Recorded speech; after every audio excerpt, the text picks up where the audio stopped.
Bonjour, bienvenue dans ce module 8. Pourquoi et comment créer des quiz? Vous êtes prêts? C'est parti! Mais pourquoi donc faire un quiz? C'est la question que vous êtes peut-être en train de vous poser. On est bien dans une session de formation e-learning. Le quiz en fait partie intégrante. Il peut être utilisé avant, il peut être utilisé pendant et enfin il peut aussi être utilisé après. L'utilisation avant permet d'identifier ou de faire identifier par l'apprenant les manques, insuffisances ou compétences incomplètes ou connaissances devenues erronées qu'il va falloir travailler. Cela peut également déclencher un questionnement afin que le formé s'aperçoive qu'il a besoin d'approfondir un certain nombre de champs et c'est d'ailleurs pour ça qu'il viendra suivre votre formation. Pendant la formation, cela va permettre de faire passer le formé d'une situation passive à une situation active. De la situation j'écoute passivement le formateur me donner des informations, je vais devoir passer à une posture active où je réponds, j'essaye de répondre à un certain nombre de questions et je me dois de faire des choix. Enfin, après la formation, ça permet à l'apprenant de s'auto-évaluer. Ai-je bien compris l'essentiel de ce que le formateur voulait me faire passer? Et en cas de certification, cela permet de certifier la bonne acquisition des connaissances, voire des compétences, selon les modalités et la complexité du quiz.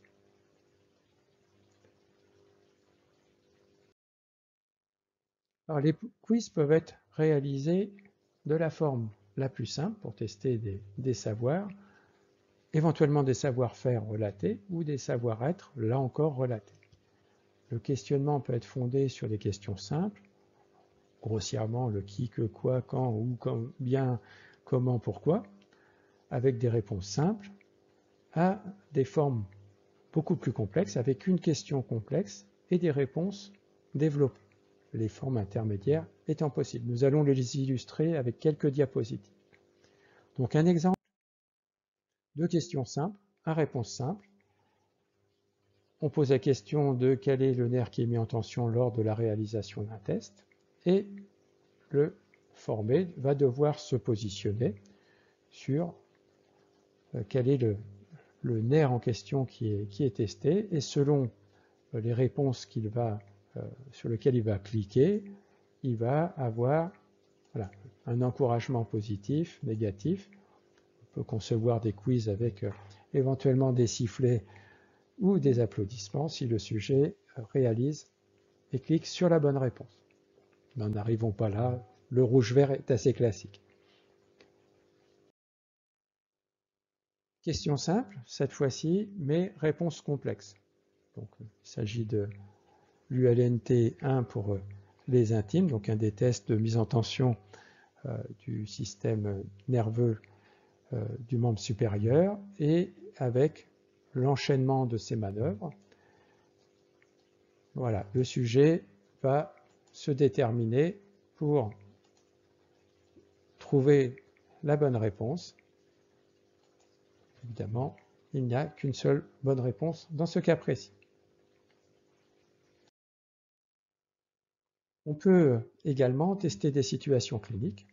Donc là, vous voyez la situation d'un traumatisé du membre inférieur suite à une chute avec un raccourcissement prononcé du membre inférieur, une rotation très importante de ce membre qui signe en l'occurrence une fracture complexe avec un très fort déplacement du col du fémur.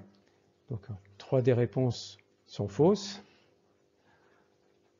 et une seule réponse est vraie.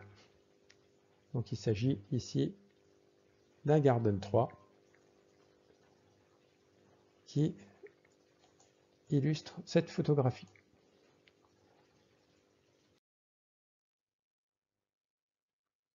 Enfin, on peut arriver à des situations où le cas clinique va être exposé, avec l'aide éventuellement de photographies, de films ou de petites vidéos.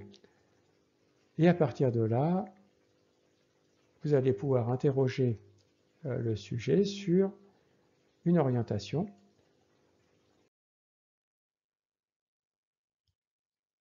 Et donc là, nous cherchons à identifier un diagnostic.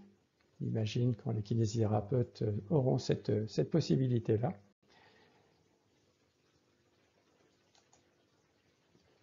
Et là encore, une seule bonne réponse qui va apparaître quand le sujet clique sur la bonne réponse. Il existe des formes légèrement différentes de ces quiz qui peuvent ramener à la question tant que le sujet n'a pas cliqué sur la bonne réponse.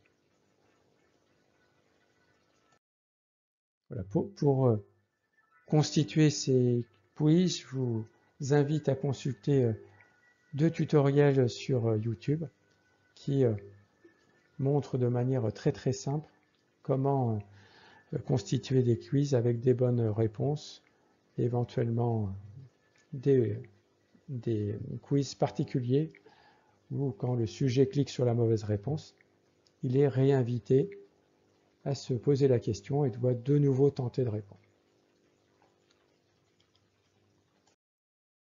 Donc en résumé, les quiz constituent une séquence pédagogique à part entière. Vous pouvez constituer des blocs de quiz, comme vous pouvez disperser les quiz tout au long de vos modules de formation. Ils peuvent être intégrés aussi bien avant, pendant ou après la délivrance des contenus de formation, et ils peuvent tester les savoirs, mais aussi les savoir-faire et savoir-être déclaratifs des sujets. C'est un facteur de dynamisation à distance et il est intéressant de les utiliser. Voilà, je vous remercie d'avoir suivi ce nouveau module et puis je vous dis à très bientôt pour un prochain module. Au revoir.